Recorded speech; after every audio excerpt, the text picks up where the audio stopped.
Some time ago, in the early part of September, the church here was contacted by some of the elders from the church at the Mayfair congregation in Huntsville, talking about some plans that they had for having a conference for the Belizean ministers and trying to get involved. All those congregations are involved in work down in Belize, and they knew about our involvement from the very beginning in that, and so they had come to talk to us about it. At least two of their elders and others of their missions committee came down and spoke with us about it and told about the plans they had for this and wanted the church here to be involved in it. And so the elders asked John Gallagher and I if we would to go down there. So September the 16th, we flew down to Belize City. Now the whole task of this was going to involve a great deal more than just our going down there. The conference itself was going to be from Thursday afternoon until Saturday afternoon. But it was decided that they wanted John and I, if we would, to go down on Wednesday and come back on Monday, so that would give us the opportunity to be able to have some time there with the church there in Belize City.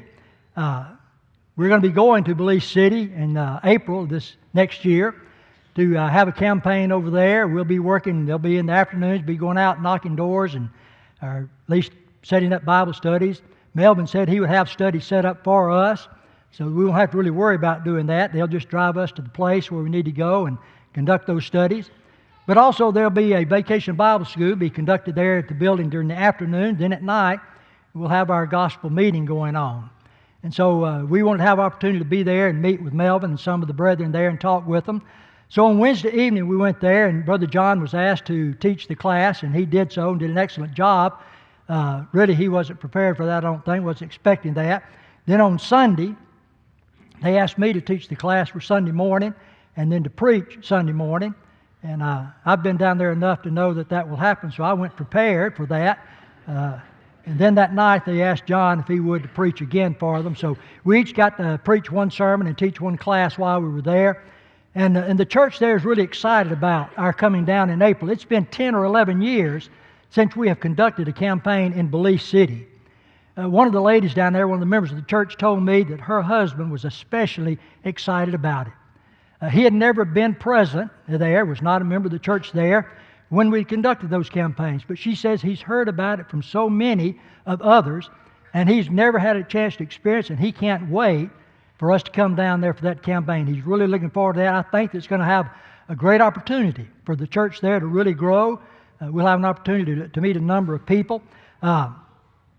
The building they have is a very nice building.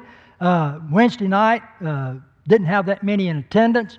Sunday morning, a good bit better, a better attendance than we had thought there might be there. And one of the reasons why it comes about is because so many of the leaders in the church there at Belize City have become active in establishing congregations in other places in the country. And we're going to be looking at some of those places. And many of those places, work was begun through the efforts of the church here and the campaigns held in those cities, but also in some of the members from Belize growing up, maturing, and going out and beginning to work with those places in the different places. And so it was a great opportunity that was presented to us. Now, our plans were that on Friday morning we would drive down to Belmopan, which is where the conference was to be held.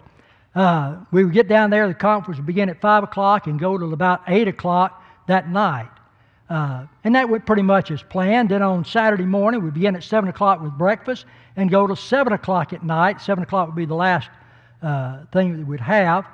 That went really well, except for one part in it where they asked all of the Belizean ministers who were present to give them 5 minutes to say something about the work that they were doing and the hopes that they had. And that worked real good for about the first 2 or 3. But then after that, they began to extend it a little bit, and some of them ended up speaking maybe 20 to 25 minutes. And so we were at least an hour and a half later getting out that night and completing the program. Then on Saturday morning, began at 7 o'clock, supposed to go to about 1:30 in the afternoon. And again, went well, except there were some problems that came up we hadn't anticipated on. And again, we were about an hour over time on that. But the whole time we were there, it was a great work going on and a lot of good things that are being talked about that they had there. And as I thought about this, looking back over our history with the church, back at Woodlawn, The elders had this desire to look for a church or for a country where English was the spoken language and yet where there was no Church of Christ, and then began to establish the church in that area. The country they selected was Belize. Brother Jerry and I believe Brother Herman King, one of the elders, went down kind of as a survey trip to look over it, and they decided on that work. And so in 1969, the work began there in Belize, and the church was established in Belize City. And since that time, a number of works have been done. We have been active in supporting full-time missionaries there. Now we are supporting two of the native ministers there, both in Belize City and in Corozal.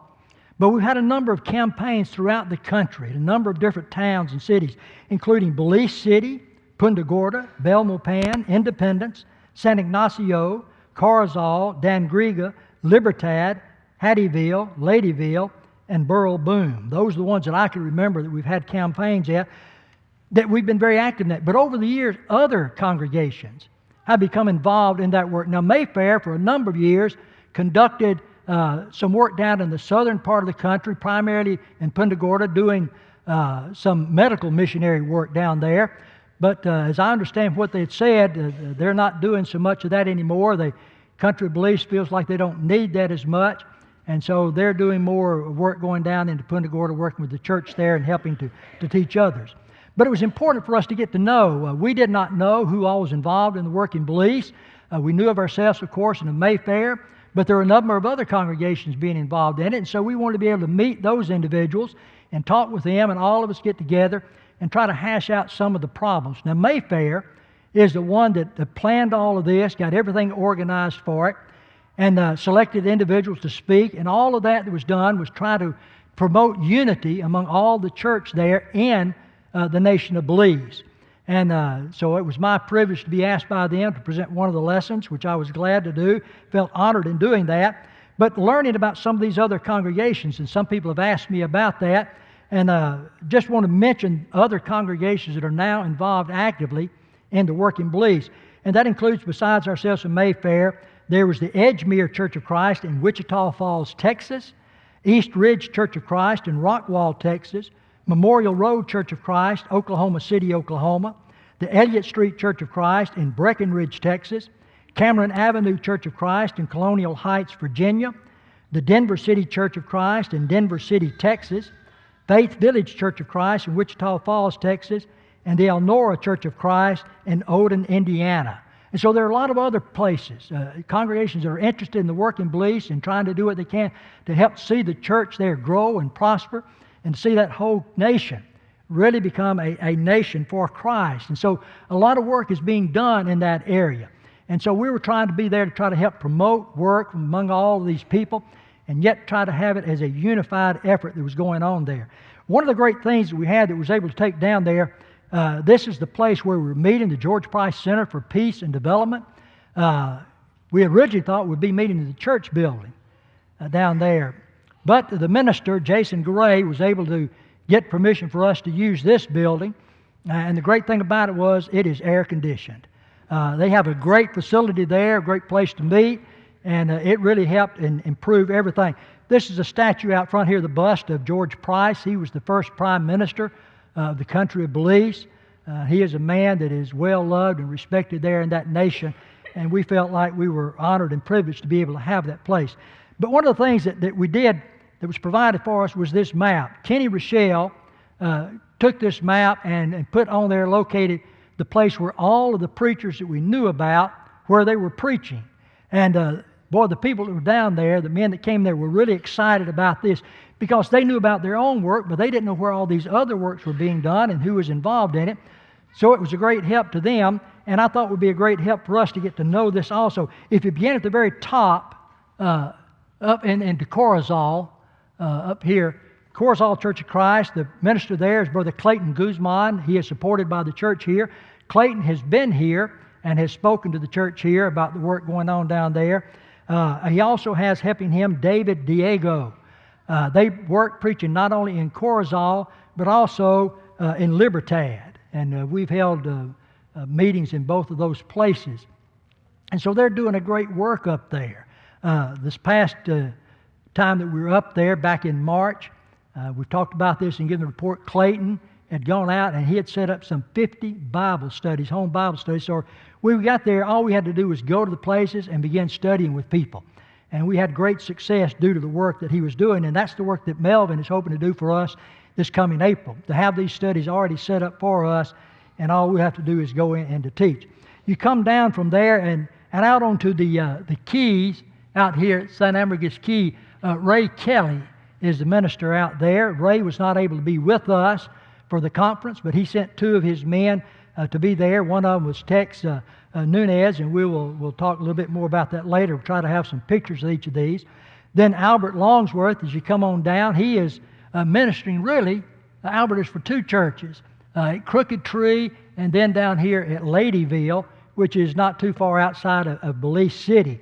But he is working with them. Then, of course, Melvin Davis at Belize City, James Gray at Hattiesville, Jason Gray at Belmopan, and Belmopan up here is that's the capital of the country, and he was the minister there, and he's the one that lined up everything for us there for this campaign work we're doing.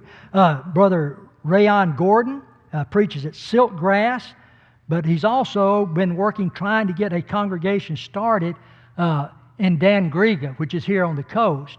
Now, in years past, we've held campaigns there. We had the church started in Dangriga, but we didn't have enough strength in people there in the city to keep that work going. And so now Raymond is hoping that he'll be able to get the congregation started back up again there. Then down in Independence, and then again, this is down here on the coast, Brother Cecil Gill is ministering there. His son, Kenyon Gill, is down here in Punta Gorda. Now, these other 2 are individuals we didn't know anything about. Had never heard of these 2 brothers, had never met them, but they're involved in the work down there. Venus Diano Chun is at San Pedro, Colombia, down in the Toledo district, not too far outside of San Angelo in the Toledo district. And then the other brother there is Nicasio Cho, who's ministering there at the Church of Christ. Now, the interesting thing about these 2 men, they had been converted down there, but they had had no training whatsoever in trying to minister and trying to be a preacher for anybody. But they saw the need for somebody taking a lead and responsibility in it. And so they've been working diligently there to keep the church meeting. And I believe that Nicasio said that they had 12 members where he was at.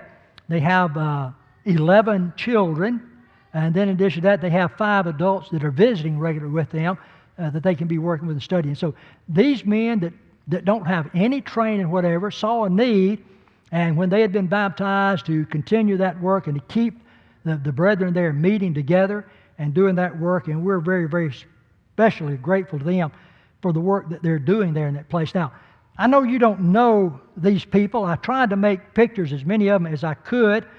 This one, of course, you'll know, Clayton, that was with us. Clayton there is being given, one of the gifts that was given to every one of the Belizean ministers. And there were 13 present to receive this. Sunset refers to this as the papyrus. It's kind of a glorified MP3 player. And on this little player, they have, number one, they have, I think it's a 6-course lesson on how to become a Christian.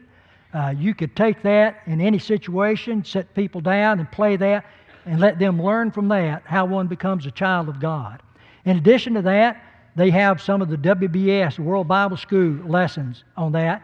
And then they also have, Sunset has all 40 of the classes that are taught at Sunset International are on that. Now, when I say 40 classes, that's not just 1 hour of classroom teaching 40 times. If you have a class like about the Church of Christ, it may include 12 different sessions of about an hour and a half each. But all 12 of those are on there, and they've got that for all 40 classes they have. So it's a wealth of material they have for that. They have used this very successfully in other places in Africa. They had raised over $1 million. These little sets that they have there may not look like much, but there's about $500 in that. And so they raised over $1 million so that they could give one to every preacher there in Africa where they're working, and into the countries here in Pan America where they're working, and those in Asia where they're working. to provide that for all of them. In addition to that, they also have 2 hours of hymns recorded on there, so that these brethren can learn new songs that they don't know. Most of them are like me. They couldn't read music to save their life, but hearing it, that's how they learn these songs and be able to use it. And so there's a great deal that's being done in offering to them. But Brother Clayton, as we mentioned, he is the one who's the minister there at Corazal and also does some of the preaching out at Libertad. This is Tex Nunez. He is one of the members there that we talked about at St. Pedro out on St. Amber Keys Island, or Key. He was there representing them since Brother Ray Kelly could not be present. This is Albert Longsworth. We've worked with Albert before down in Ladyville, one of the places where he's preaching, but very active there in the church. I understand, I don't believe he is being supported financially by anyone in the work that he is doing down there. Lincoln Jones Jr. Lincoln's father, Lincoln Sr., was a very active member in Belize City. And I remember when Don and I went up there, we taught one week in a preacher training school they had at the Belize City Church of Christ. I taught the minor prophets about 3 hours each day, and Donna taught English. And Brother Brother Lincoln Sr. was there, and he sat in on those classes and everything. He's one of those that was a member at Belize, but he went out to work at Burrell Boom and got working with the church out there. But he passed away. And when he passed away, his son, Lincoln Jones Jr., took over that work and began serving the church there. And they're having well over 100 in attendance at their Sunday morning services. And they're talking now about having to extend their building project to have room for the people that they're having. So doing a big work down there. Of course, this is Brother Melvin Davis. Brother Davis has been here several times with us to speak. He was here to speak at Brother Jerry's funeral. He is the longest serving minister there in the country. And Melvin has done a great and faithful work for God throughout the years. And we'll be working with him, Lord willing, come April in the work there in Belize City. This is Brother James Gray. Now, Brother James is working with the church at Hattiesville, but like so many of the others, he had grown up there in Belize City, was a member there at Belize City, and doing a very active and good work down there. His son, Jason, is the one preaching at Belmopan. I did not get a picture of him. I don't know how that happened, but I was not able to get a picture of Jason to show you. But Brother Cecil Gill, he is down at Independence. Brother Cecil Gill is legally blind. He was converted by Brother Leroy Owens on one of the campaign trips down there. And since that time, this man has been extremely active in working for God. And he's been working with the church there at Independence for a good long time. And I remember back after he had been converted, sometime after, he had made a request of the church here. If we could have individuals here maybe that would take the time to read a book of the Bible and put it on cassette tape so he could have it, that would be his way of studying.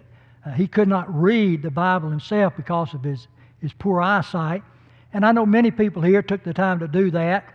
I remember doing that. That was before we had these professional people reading the Bible that we could use. But that was the only way he had of studying his Bible.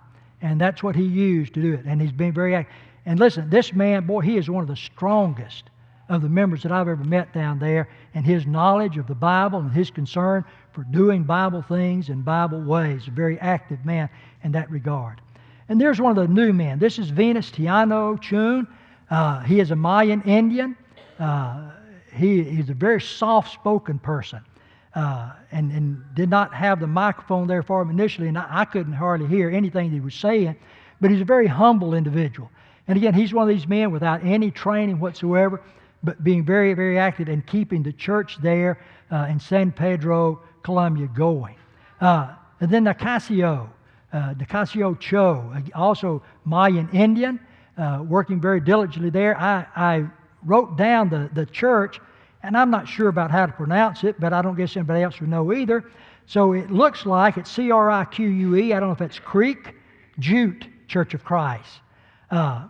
He's the one that said that they have I think they had about 12 members and have about 11 children and 5 visitors that are coming regularly. So, he's working as hard as he can, doing the best he can for that, and I really appreciate individuals like that. Then there's Kenyon Gill. He is the minister down in Punta Gorda.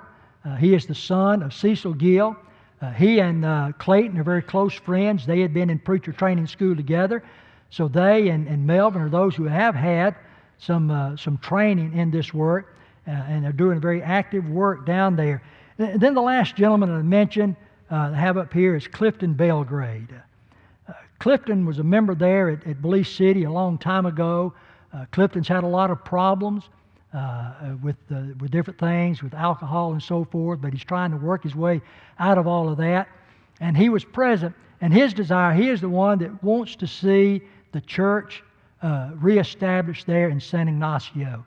And that's his goal. That's what he wants to do, to be able to go back down there and work there in San Ignacio to establish the church. So there's a lot of possibilities and a lot of good work to be done. There are about 14 ministers for the Churches of Christ in the country. I think we had about 11 or 12 of them with us at this particular meeting we had, and it was good to get to know these individuals we had not known and to see what they're doing, and really to know some of the great progress that is being made by them in the work. Now, one of the other things we'd had going on down there, one of the reasons we went, well, we had at least 2 or 3 members there representing the Sunset School of Preaching. And their desire was to be able to establish a school in the country, a branch of their school to train men to preach the gospel down there, to give the training for them. One of these men here, Truett Adair, he is the president of the Sunset International School of Preaching. He spoke 2 or 3 times down there while we were meeting with him. I got to talk with him quite a bit. He seems to me to be a very strong man spiritually, very dedicated to the church, to God, and to the Word of God, and seeing that Word is taught. And he explained to us that the hopes that they have for this school and getting it established there. And by the way, Sunset has these schools throughout the world. They've got numerous such schools in different countries in Africa and in Asia, and they have 12 different schools in Pan America among the Hispanic nations. And if they get the one established here in Belize, that will be the 13th school that they have there. The gentleman who's in charge of that here is a gentleman by the name of Arthur Puente. He is the Dean of Ministry Training for Latin America, but employed by Sunset and works there out of Lubbock with the school. But he has actively gone to all of these different countries to help establish the schools there in Latin America. And he's been to Belize 2 or 3 times prior to coming down here with this and looking to see about the possibilities of it. And what he and Truett did was to set up an idea of what they would suggest to be done, and then look to the ministers there in Belize City and any of the rest of us that might have any ideas and suggestions that we might make of what they could do to help this work to be successful. Now, they have 2 primary goals for the school, and here they are. Number 1, to provide Christians with a deeper knowledge and understanding of Scripture. These men, especially you see these young men that have never had any training, they get just what they can from reading the Bible for themselves, which is a great way to learn. But to be able to help them to gain a deeper knowledge in the Word of God, to do that. And then secondly, to make the Christians in the country of Belize to be far more effective in ministering both to the church and to those who are lost. To be able to bring in those who are lost and to be able to encourage and build up those who are saved to continue living for God. As I said, they've set up 12 different schools in Pan American nations. Belize would be number 13. Their proposal that they made, that they offered to all of us who were present there, was at this time not to have a physical building that they would build there, as the Sunset School of Preaching, but maybe to have classes that would be taught via interactive video conferencing. And that's what they've done many times in places in Africa and other places. The classes would be taught by the professors at Sunset that they would give to them. And what they have suggested is that they would have maybe several hub locations at different places. And looking again at the map, here's what they've suggested. maybe having one hub up here in Corozal, another here in Belize City, a third in Belmopan, and a fourth one down in Punta Gorda. And what that does, that gives you a covering the country from the north to south and east to west, 4 different locations where these men might be able to go to learn from these classes that are being taught by Sunset. And all of this would be interactive. Since it would be done through the internet, they would be able to see and hear the teacher. The teacher would be able to see and hear them. They can make questions to the teacher and have that interactivity between them for those classes. Now, the program that they've suggested would be a program that would include 8 intensive courses taken over 2 years' time. There would be 4 terms per year. Each term would last about 8 weeks. Then there would be a 1 course each term that would be given. So that's a lot of work, a lot of time, but the classes they teach are really intense. And it takes a lot of work and effort on people in doing this. But to have such a school, it's going to take some things being done in order for this to be possible.